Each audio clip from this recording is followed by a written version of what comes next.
Hey y'all, it is Taylor Contarino here. It has literally been 4 years since I posted a YouTube video, so this is actually insane. Um, so much has happened in the past 4 years. I transferred from Syracuse University to the University of Southern California, but honestly, I've never been happier, so I'm really excited to get into this. So much has changed in the past couple of years. I got my bachelor's degree, I transferred to USC, I moved to Los Angeles. Could not be happier though, and something else crazy just happened to me. I got accepted to law school. I never ever thought that would happen, and even saying it kind of just gives me some butterflies inside. So what I wanted to create today for y'all, which it's been looming in my mind for a while, but I wanted to give you some tips and tricks on how to get into law school. So my first tip and trick would be applying as early as you possibly can.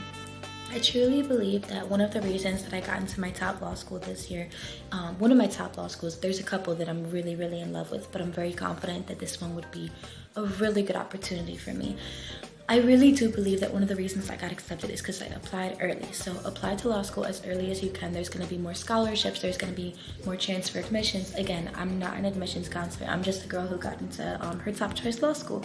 But with that being said, I do believe that it was very valuable that I applied early because it helped me to get a scholarship. And if you're anything like me, you want that money, and you need that money because I actually can't go to law school if I don't have a scholarship. And if you're in the same boat as me, then I'm sure you can resonate with wanting to get a scholarship so that you can fund your law school experience and get that degree, girl.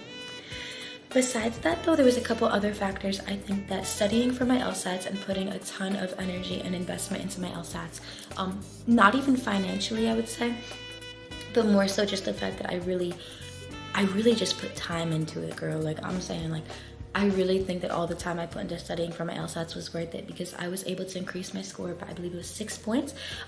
I don't think that the first time I took my LSATs, I didn't get a great score, I'm not gonna lie. But the second time I was a lot more prepared. I kind of I went into it like knowing what was being asked of me really, and I was able to increase my score by 6 points. So that was something that was very exciting for me, and I really hope that you're able to increase yours as well. I'm not somebody who has that much money. I mean, I'm a college student right now, so I'm definitely still getting it out the mud. But genuinely, like even just using Amazon materials, I might even have some around, but I bought flashcards on Amazon, and I bought like the Kaplan test prep book. I've never been one of those people that has enough money for a tutor or even to take classes, but that's okay. Because listen, y'all, if I can do it, you can too. As somebody who has not that much money and definitely never thought I would get into law school and still has no idea if I'm gonna be able to afford it, to be honest. I just want you to know, like, if I can get into law school, you can get into law school too. I got rejected last year, and I'll tell you a little bit about why. Last year, my LSAT score was really not so great. This year, I was able to increase it by 6 points, and even if y'all don't think that score is like that great, I still consider it to be a very median score, I would say. But nevertheless, I truly think that it's the fact that the law schools saw that I increased my score by 6 points that really showed them, like, okay, like I gave the LSAT a go and I decided I want this. Like I'm gonna work my butt off for this. I'm gonna do whatever I have to do to get into law school. And I did it. So I really think that by showing growth, even if you're still in the lower margin of what you think you want your LSAT score to be, I truly do believe that showing any sort of growth is gonna be detrimental in showing the law school that you wanna be there and you're willing to do what it takes to get there. Those are a couple of reasons why I think I got in. I think also talking about the nature of the application, again, I applied a lot earlier than I did last year. Last year I was a lot more last minute with everything, and I don't think that benefited me. I think that applying early showed them that I wanted to be there. I think that tailoring my essays was another thing that was very helpful.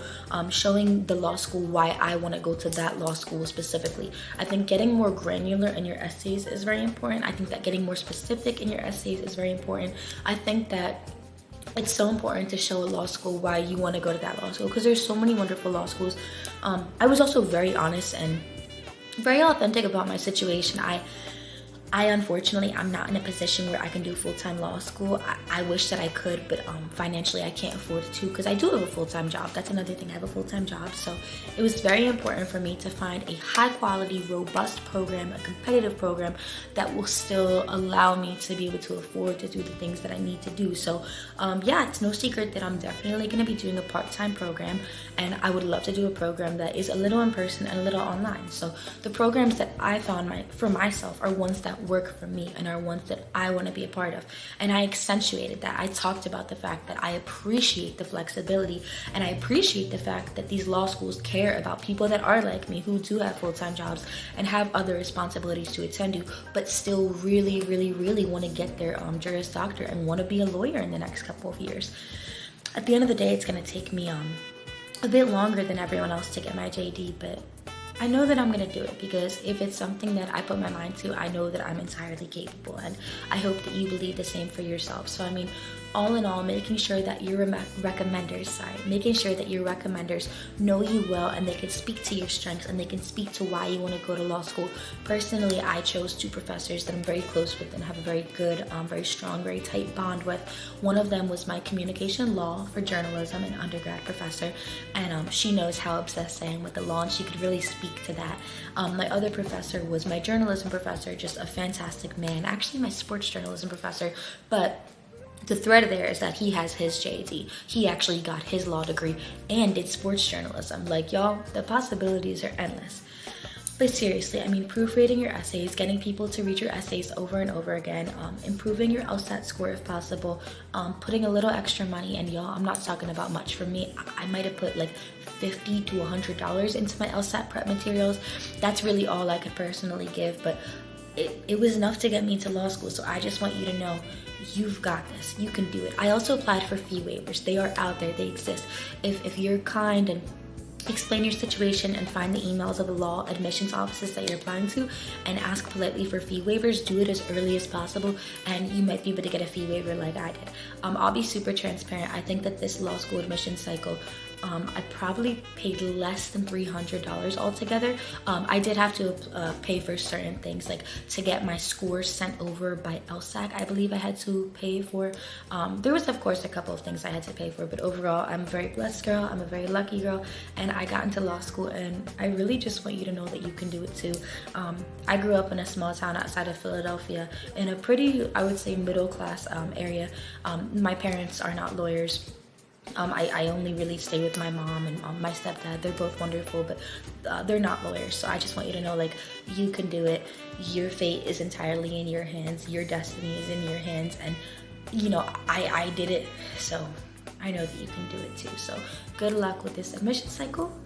I'm praying for you, I'm rooting for you, and I'm sending you love. Good luck, and I'll see you when we're in the courtroom in a couple of years. Good luck with your law admission cycle. Love, Taylor Concerino.